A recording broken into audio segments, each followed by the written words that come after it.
अप्रैल है, ये शुक्रवार का दिन है। आज देखिए ये रमज़ान का पवित्र महीना चल रहा है और 18 तारीख को अप्रैल को बड़ा दुखदायक समय था। रमज़ान का ही दिन था जिस समय हसन मानी साहब का जो इंतकाल हो गया और उसके बाद कहीं ना कहीं परिवार के लोगों को काफ़ी दुख और पीड़ा पहुंचा है। और मैं काफ़ी दिनों के बाद जो है करीब उनके इंतकाल के 12-13 दिनों के बाद उनके भाई साहब हैं अली सजाद साहब, चौथे नंबर में, 5 भाई में चौथे नंबर पर है। मैं इनसे बात करता हूं और उस दिन ऐसा समय था जो बात नहीं हो पाई थी। हसन मानी साहब एक बड़ा नाम है, पूरी फैमिली में एक मजबूत पिलर के रूप में जाने जाते थे। मैं अली सजाद साहब से बात करता हूं कि आखिर वो कैसा समय था और क्या इनके परिवार में उनकी जगह कोई ले पाएगा या नहीं, क्या स्थिति पूरे परिवार की रहेगी, क्योंकि एक बहुत बड़ी फैमिली है जो सऊदी अरब से है। कई बच्चे इनके विदेश में पढ़ते हैं और मानी साहब का बच्चा भी ऑस्ट्रेलिया में ही पढ़ता है। मैं बात करता हूँ अली सज्जाद साहब के, जो उनके अपने भाई हैं हसन मानी साहब के। अली साहब, क्या आपको लग रहा है? लगने के एतबार से आप देखें कि भाई एक जिम्मेदार गार्जियन और बड़ा भाई बाप के समान होता है, उसका उठ जाना ये कोई मामूली हादसा नहीं है। सिर्फ हमारे लिए नहीं, हमारी पूरी फैमिली के लिए, हमारे पूरे ख़ानदान के लिए, पूरे आसपास जितने लोग रहते हैं, जो भागलपुर समाज जिसको कहिए, मार्केट का समाज हमारा है या फिर हमारा महल्ला है, तो हर एतबार से उनको एक गार्जियन की हैसियत से जो है निधन होना सबके शोक और अफसोस और गम का लम्हा है। इस लम्हे में सबको सब्र दे तो सब्र की तौफीक दे। लेकिन ये हस्ती बहुत ज़माने में एक हस्ती पैदा होती है, तैयार होती है, और फिर उसका एक बैग उड़ जाना, और ऐसे मौके पर जैसा कि जिम्मेदार का होना बहुत ज़रूरी है, क्योंकि लोग घबरा रहे हैं, लोग परेशान हो रहे हैं। समाज का एक जिम्मेदार आदमी उठ जाए और चला जाए सबको छोड़ करके, तो ये एक लम्हा फ़िक्र है। और हम सबको चाहिए कि हम इस घड़ी में उनके लिए दुआ करें, जाने वाले की मग़फ़िरत की दुआ करें, और अल्लाह ताला उनको जन्नत में जगह दे। और जो मौजूद हैं उनकी औलाद में या उनके भाइयों में, उनके रिश्तेदारों में, उनके पड़ोसियों में, उनके दुकानदारों में, उनके महल्ले वालों में, सबको इसकी तौफ़ीक़ दे कि वो उनके लिए प्रार्थना करें, उनके लिए मग़फ़िरत की दुआ करें, और उन सब को सब्र दे, तहम्मुल दे, बर्दाश्त दे, और वो कोशिश करें जिन बातों पर उनका ध्यान आकर्षित है कि सबको मिलजुल के रहना चाहिए, सबको आपस में मेल मिलाप के रहना चाहिए, चाहे वो संतान हो, चाहे वो हमारा कोई भी समाज हो, सब आपस में मिलकर रहें। ये उनकी हमेशा ये कोशिश रही है, और इसमें ये बढ़ चढ़ के हिस्सा भी लेते थे। कहीं भी कोई बुलाता था, उनको किसी संस्था में बुलाता था और उनकी जो बात सुनना चाहता था, तो वो अपने धर्म के हिसाब से कुरान और हदीस के रोशनी में सबको सीख देते थे, इंसानियत पर बोलते थे, इंसानियत की हमदर्दी पर बात करते थे। इस वजह से बहुत पॉपुलर हुए और काफ़ी मशहूर रहे। और ऐसे भी बहुत पढ़े लिखे, बहुत पाँचों भाई कहाँ, यही भागलपुर में है? अली भाई क्या और भी कहीं नहीं? हमारे तो 5 में से 2 भाई तो 3 भाई तो सऊदी में रहते थे। जो फादर जब तक थे तो 3 भाई सऊदी में थे। एक भाई तो वहीं बीमार पड़ गया, क्योंकि स्पोर्ट्समैन था लेकिन स्मोक करता था, बहुत सिगरेट बहुत पीता था, तो उसकी वजह से उसके कैंसर से डेथ हो गई 2007 में। उसको परिवार बच्चा, उनके बच्चे सब जो हैं वो दिल्ली में रहते हैं, पढ़ाई करते हैं। कितने बच्चे हैं जो भाई? उसके 3 बेटी है। सबसे छोटा था परिवार में? नहीं, हमारे तीसरे नंबर पर था भाई। तीसरे नंबर पर? हम चौथे नंबर पर हैं। और क्या नाम था तीसरे नंबर पर? वो उसका नाम था मसूद आलम। मसूद आलम, सैयद शाह मसूद आलम। मसूद आलम क्या खेल प्रेमी भी था? खेल प्रेमी बहुत ज़्यादा था। भागलपुर डिस्ट्रिक्ट प्लेयर था क्रिकेट का, जिला खेला उसने कई बार, और कई जगह टूर्नामेंट वगैरह में गया भी, काफ़ी अच्छा रहा। बैडमिंटन में बहुत अच्छा प्लेयर था वो। क्या पिताजी के इंतकाल से पहले ही इंतकाल कर गया था? नहीं, पिताजी हुए हैं 2005 में और वो 7 में। 7 में। पिता का शौक़ उसको बहुत लगा, बहुत मोहब्बत करते थे पिता उसके, बहुत चाहते थे, क्योंकि बचपन में कई बार बीमार पड़ा, तो जिसकी वजह से जो है वो पिता से बहुत करीब हो गया था। और जब पिता का इंतकाल तो सऊदी में था, आया भी नहीं और बीमार होकर आया, फिर वो इंतकाल ही कर गया। और दूसरे भाई तो वही हैं अभी, जो मानी साहब के बाद वाले हैं, शाह आलम अभी वही हैं। क्या करते हैं शास्त्र वाला नौकरी? वहाँ जॉब करते हैं, पुरानी कंपनी में जॉब करते हैं। तो उनके बाल बच्चे भी वही हैं? उनके बाल बच्चे सब वही, एक बेटा एक बेटी है, वही है। तो क्या ये इतना बड़ा हादसा परिवार के साथ हुआ? वो स्वस्थ थे, कोई बीमार भी नहीं चल रहे थे मानी साहब, क्या? शुगर पेशेंट थे वो। हाँ। शुगर की उनको बीमारी थी काफ़ी दिनों से, और इलाज चलता ही था।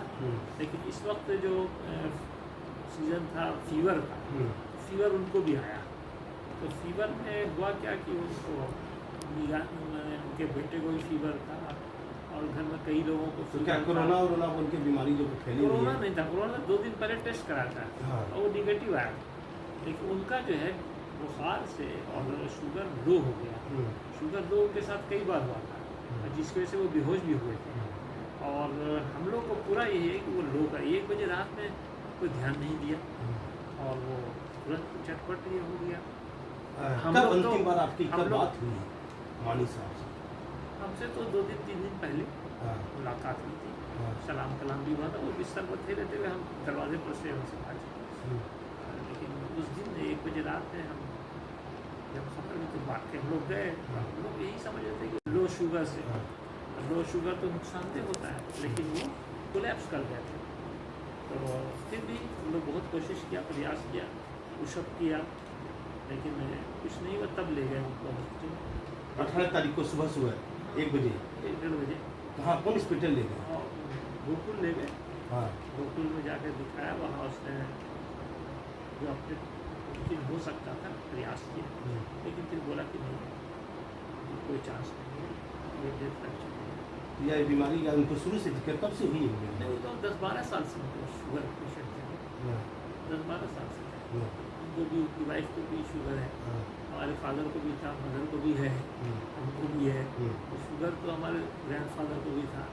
ये तो जीन में पारिवारिक है। देखिए, शुगर की बीमारी मानी साहब को बड़ी पुरानी थी, लेकिन दवा के रूप में दवा तो ले ही रहे थे। लेकिन जो क्षण है, अली सज्जाद साहब के 5 भाई में 2 भाई तो नहीं रहे, लेकिन मानी साहब इस पूरे परिवार के एक मजबूत पिलर माने जाते थे।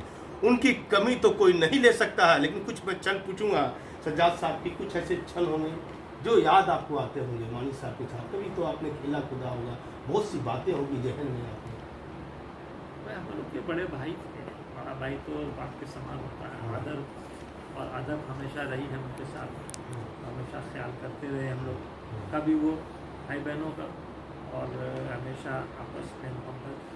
आपने कहा कि कहाँ पैसा भेजे थे आपको? हाँ, जिस वक्त हम अलीगढ़ में थे, हाँ। वो सऊदी में जॉब कर रहे थे, 80-81 की बात है। तो हमको उन्होंने 1000 रुपये भेजा था शेरवानी बनाने के। तो मैंने फिर अपनी पसंद से शेरवानी सिलवाई। ये अलीगढ़ की मशहूर है शेरवानी। तो मैंने बनवाई, काफ़ी दिन तक 15 साल तक उसको पहनते रहे, और यादगार वो एक लम्हा था उनका। उन्होंने पैसे भेज करके हमने उस ऑप्शन में बनवाई। अब अलीगढ़ में पढ़ाई कर रहे थे दिल्ली? जी, उस वक्त अलीगढ़ पढ़ रहे थे, पहला साल था हमारा। और उनका वो 2-3 साल में जॉब वहाँ किया। फिर उसके बाद बॉम्बे में जॉब किया, जगह भाई ज़ायरीन ट्रेवल्स में रहे। मानी साहब बम्बई में नहीं थे? हाँ, जॉब किए, दोस्त थे उनके। उस वक्त तो फादर यहाँ ज़िम्मेदार थे, फादर गद्दी पर थे, तो उनको फ्री थे, वो तालीम भी कर रहे थे, उसके बाद उसी तरह जॉब भी करने लगे। तो काफ़ी दिनों तक वो एक सिलसिला रहा उनका। अलीगढ़ से निकलने के बाद फिर वो सेसोरेक्स कंपनी थी सऊदी में, रियाद में, वहाँ काम किया, जो डिफेंस का काम करती थी सऊदी में। उसके बाद फिर बॉम्बे में जका भाई के यहाँ जॉब किया। फिर कुछ दिन मौलाना सलमान साहब नकवी, जो उनके बाद में संगी बने, और उनके साथ सफ़र में रहे, यूरोप या अमेरिका के सफ़र भी किया उन्होंने। कहाँ के रहने नकवी साहब? लखनऊ। देखिए, मैं एक ब्रेक लेऊंगा, लेकिन लेने से पहले मैं कहूँगा कि भाइयों का जो प्रेम था वो दिख रहा था। 1980 और 81 में जब अली सज्जाद पढ़ाई कर रहे थे अलीगढ़ में, तो मानी साहब नौकरी करते हुए, उस समय 1000 रुपये की बहुत बड़ी कीमत मानी जाती थी। आज भी 1000 रुपये की कीमत है, लेकिन उस समय की बात कुछ अलग है। लेकिन उन्होंने शेरवानी सिलवाने के लिए 1000 रुपया अली सज्जाद साहब को भेजा था। आप देखिए, भाई का प्रेम किसी से छिपा नहीं है, लेकिन इस परिवार के लिए जो मानी साहब ने किया है वो छिपा नहीं है। पिता के इंतकाल करने के बाद पूरे परिवार की जिम्मेदारी उनके कंधों पर आ गई थी। क्या कहिएगा इस पर? उनके बच्चे कहाँ पढ़ते हैं? उनके बच्चे तो अब सब शादी हो गई, जॉब में है और आराम से है माशाल्लाह। एक बेटी जो बांग्लादेश में शादी हुई लेकिन वो अमेरिका में रहती है, फैमिली में रहती है। एक बेटी जो है उनकी दुबई में रहती है, उनके शौहर उसका वहाँ जॉब करता है। और एक बेटा जो उनका है छोटा वाला हुसैन, वो भी जॉब करता है ऑस्ट्रेलिया में और उसकी भी शादी हो चुकी है। हसन तो यहाँ है ही, गद्दी नशीन हो गए हैं। इंतकाल करने के बाद कोई बच्चा बेटी या कोई आया मिलने के लिए? नहीं आ सका, नहीं बाद में आए। बेटा उनका ऑस्ट्रेलिया में थे, वहाँ से वो चला तो दूसरे दिन पहुँचा और बेटी दुबई में थी, वो भी दूसरे दिन पहुँची। वो यहाँ आ गई थी, बेटा एक बेटी भागलपुर। फिर यहाँ मदर जो थी हमारी सबकी वाइफ बीमार चल रही थी तो इसलिए उनको कमजोरी थी, ऐसा हादसा उनके सामने हो गया। तो दोनों बेटा बेटी लेकर को दिल्ली गए, फिर उनको भी 1-2 दिन अस्पताल में रख करके अब वो घर पर स्वस्थ हैं, कोई दिक्कत की बात नहीं है। हसन भी स्वस्थ होकर के लखनऊ अपने ससुराल पहुँच गए बच्चों के पास, ये बच्चों को वहीं है। और ये समझिए कि यह ख़ानदान के लिए एक बड़ा सानेहा है जो कभी भुलाया नहीं जा सकता है। ये और बहुत अच्छी जिम्मेदारी उन्होंने अपने फादर के डेथ के बाद, इंतकाल के बाद पूरे परिवार को समेट कर रखा था। सबके दिल में इनकी मोहब्बत और अज़मत और एहतराम था, सब इनका ख्याल करते थे, सब इनकी बात मानते थे। और अब इस नए दौर में उस मुकाम पर आने के लिए 10-15 साल की ज़रूरत है। कोई भी आदमी उस मेहनत को उसी राह पर चलेगा जो हमारे दादा, हमारे वालिद साहब, हमारे 28 तारीख को ये कार्यक्रम करवाया था, 28 फरवरी को। क्या पहला कुछ ऐसा एहसास हो गया होगा? हजरत थे कि अपनी गद्दी अपने पुत्र हाँ, के हवाले कर दी। वो एक हमारे यहाँ ऐसा होता नहीं है। हाँ। लेकिन वो उनकी मुसलसल तबीयत ख़राब रहने की वजह कर पता नहीं क्या मशवरा हुआ कि हसन साहब को गद्दी नशीनी दी गई।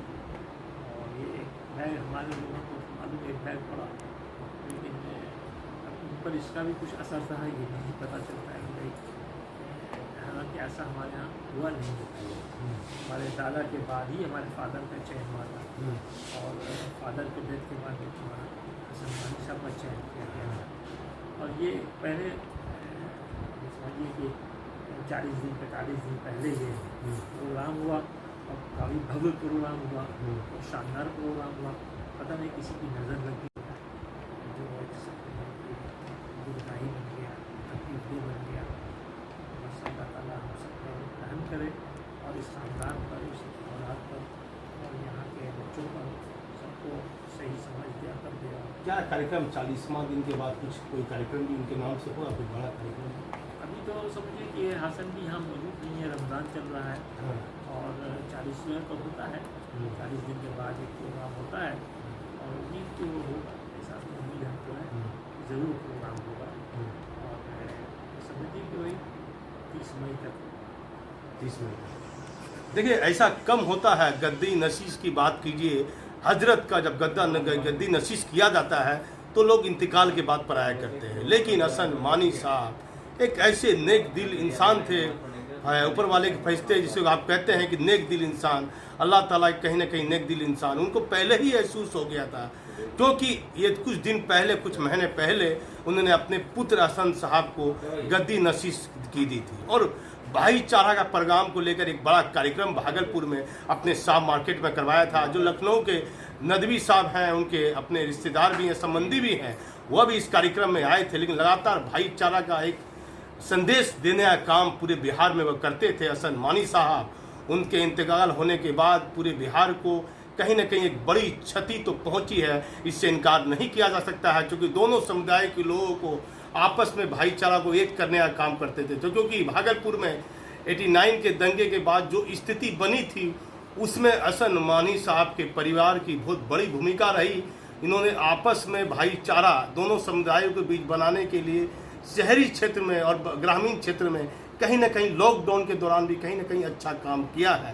मैं पूछूंगा मानी साहब से, क्या आपको लगता है कि अब आगे जो स्थिति बनी रहेगी उसमें आपका भी अहम रोल रहेगा? अली सरदार साहब, मैंने तो हसन से कही है कि तुम परेशान मत हो, हम लोग सब तुम्हारे साथ हैं, कोई दिक्कत नहीं होगी, हम लोग सब साथ हैं। ये हमने उसको आश्वासन किया है और हम सब पूरी कोशिश करेंगे कि सब लोग मिलजुल करके रहें और जैसे चलता आ रहा है वैसे चले और इसी की कामना भी करते हैं, इसकी दुआ भी करते हैं इस घर की और इस ख़ानदान को अल्लाह हिफाजत फरमाए, बुरी नज़र से, बदनज़री से और बुरे अमाल से इसकी हिफाजत फरमाए और इस ख़ानदान को बाकी रखें। जैसा कि हम एक पहली बार जब हज में गए थे तो हमने वहाँ दुआ ही की थी, तो दुआ की थी। एक दुआ तो ये किया था हमने कि जब प्रलय होगा, एक समय आएगा कि प्रलय होगा, क़यामत आएगी, तभी शाम मार्केट को तोड़िएगा। इस मतलब अब उससे पहले शाम मार्केट को बाकी रखना है, ये हमारी दुआ थी। और हम एक दुआ और करना चाह रहे हैं कि इस ख़ानदान को भी इस क़यामत तक यानी आखिरी घड़ी तक इसको बाकी रखें, इनकी नस्लों को बाकी रखें, ये हमारी दुआ है। अल्लाह ताला बस कबूल फरमाए। अल्लाह से पूरी उम्मीद है कि अल्लाह ताला कबूल फरमाए। इस ख़ानदान से जो फैज़ और बरकत और जो फ़ायदा आवाम को हर एक को होता रहा है वो होता रहे, यही हमारी कामना है। देखिए, इस पूरे परिवार से लाखों परिवार का भरण पोषण हो रहा है। कई दुकानें हैं शाम मार्केट में, कोई पैसा देता है, कोई नहीं देता है। कभी मानी साहब ने उसे तगादा नहीं किया। इस पूरे परिवार में एक बड़ी फैमिली थी। हसन मानी साहब की 4 बेटी और 2 बेटा है, और 2 बेटी विदेश में रहती है। बेटा एक ऑस्ट्रेलिया पढ़ता था और वह इंतकाल हो जाने के बाद 2 दिन के बाद बेटी और बेटा उनके यहाँ आए हैं। लेकिन हसन मानी साहब के पत्नी की कहीं ना कहीं स्वास्थ्य ठीक नहीं था, इसके कारण उनका लड़का उनको इलाज के लिए दिल्ली ले गया था। लेकिन लगातार उनके इंतकाल के बाद जो 40वां होता है, पूरी फैमिली, पूरा परिवार को एक बड़ा कार्यक्रम गरीब गुरबा के बीच जो इन्होंने लगातार मदद की रखी है कि लगातार जो लोग आते हैं उनको खाली हाथ नहीं लौटाना है, उसके लिए पूरा परिवार लगा हुआ है। पूरी फैमिली पर आम लोग, गरीब गुरबा लोगों की एक उम्मीद जागी रहती है कि आप हसन मानी साहब के यहाँ जाइएगा तो खाली हाथ नहीं लौटिएगा। उसमें अली सजाद साहब पर और एक बड़ी जिम्मेदारी इनको मिल गई है, क्योंकि मानी साहब के साथ उनके लड़के हसन मानी पर तो ही है, लेकिन साथ साथ अली सजाद की भी जिम्मेदारी कहीं ना कहीं भरी है। एक भाई पूर्णिया में रह के काम करता है, पूर्णिया में जो है पूरा सेवा कार्य कर रहा है, और एक लड़का हसन मानी साहब का ऑस्ट्रेलिया में पढ़ रहा है। आप देखिए जो मुंगेर के हजरत ने जो कहा है हसन मानी साहब के बारे में, वो वीडियो भी मैं आपको इसमें दिखाता हूँ। मैं भागलपुर शाम मार्केट से दीपक नौरंगी। मैं अब्दुल्ला बुखारी, ज़िला मुंगेर, सदर जमीयत उलमा मुंगेर और खादिम मदरसा तफसीरुल कुरान जामा मस्जिद मुंगेर, राष्ट्रीय खबर के दीपक नौरंगी नुमाइंदा से मुखातिब हूँ। भागलपुर खानकाह पीर दमड़िया के आला सज्जादा नशी और एक इंतहाई इल्मी शख्सियत जनाब मौलाना सैयद हसन मानी नदवी, जो गुज़श्ता दिनों इंतकाल कर गए, उनकी हैसियत सिर्फ भागलपुर ही नहीं बल्कि बिहार और बिहार से बाहर सूबों में भी एक इल्मी, एक रूहानी और एक अमली शख्सियत के तौर पर जाने जाते थे। मौलाना सैयद हसन मानी, जिनका ताल्लुक़ भागलपुर शहर शाह इनायत अली वक्फ से था, जो एक बहुत बड़े वक्फ मार्केट के मुतवल्ली भी थे, खानकाह के सज्जादा नशी भी थे और शहर भागलपुर के लिए एक मिसाली शख्सियत के हामिल शख्सियत थे। मौलाना हसन मानी साहब अपनी जवानी में बहुत ही सरगर्म रहे, इल्मी तौर पर, अमली तौर पर और दीन के दावती कामों में भी बहुत सरगर्म रहे। निज़ामुद्दीन से लेकर बाहर के मुल्कों में भी उनका सफ़र, दावती सफ़र बहुत हुआ। सऊदी अरब तक के रेगिस्तानों में वो घूमे हैं और हुकूमी सतह पर भी वहाँ के खिदमात उन्होंने अंजाम दिए हैं। हिंदुस्तान के मारूफ इदारा नदवतुल उलमा के अकाबरीन से, उनके बानियान से इनका बहुत ही गहरा ताल्लुक़ था। वहाँ के एग्जीक्यूटिव बॉडी के मौलाना हसन मानी साहब मरहूम अलैहि रहमा रुकन भी थे और एक बड़े सिस्टम को भागलपुर में चला रहे थे। कौमी यकजहती के उन्वान से वो पूरे बिहार में बल्कि भागलपुर में खुसूसियत के साथ वो एक मीनार के तौर पर माने जाते थे, समझे जाते थे। भागलपुर का कोई ऐसा प्रोग्राम कौमी सरगर्मी का हो या उनके खानकाह में आए दिन कौमी यकजहती के प्रोग्राम हुआ करते थे और इंतहाई हुस्न उसलूबी के साथ वो प्रोग्राम करते और तमाम मज़ाहिब के लोगों को उसमें शरीक करते। अल्लाह का हुक्म और उनका वक्त आ गया, वो हम लोगों के दरमियान अब नहीं रहे। लेकिन खुशी की बात यह है कि उन्होंने अपने पीछे अपने साहिबजादे हज़रत मौलाना सैयद फ़ख्र आलम हसन साहब, जो कि हिंदुस्तान के एक मारूफ इदारा मज़ाहिर से फ़ारिग़ तहसील हैं और एक नौजवान आलिम दीन और इंतहाई शरीफ़ुन्नफ्स आदमी हैं मौलाना फ़ख्र आलम।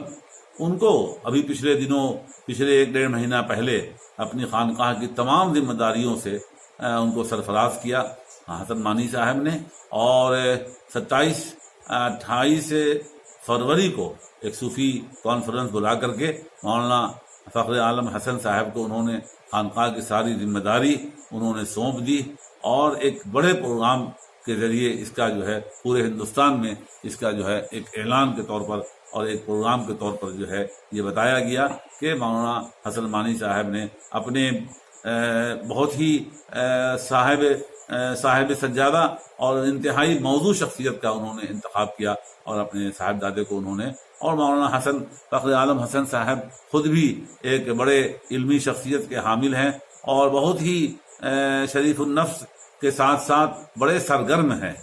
हिंदुस्तान गिर पैमाने पर वो कौमी यकजहती के लिए कोशिशें करते हैं, एकता के लिए कोशिशें करते हैं और अपने वालिद के सरपरस्ती में उन्होंने 1-2 नहीं बल्कि दर्जनों प्रोग्राम जो है उन्होंने अपने खानकाह में किया और वक्फ की एक बड़े हिस्से को वो अपने यहाँ चला रहे हैं और वक्फ बोर्ड को भी इससे भी है सरफराज कर रहे हैं। एक बड़ा सरमाया जो है वक्फ बोर्ड को भी इनके खानकाह और इनके वक्फ से जाता है, जो पूरे बिहार के लिए एक मिसाल है।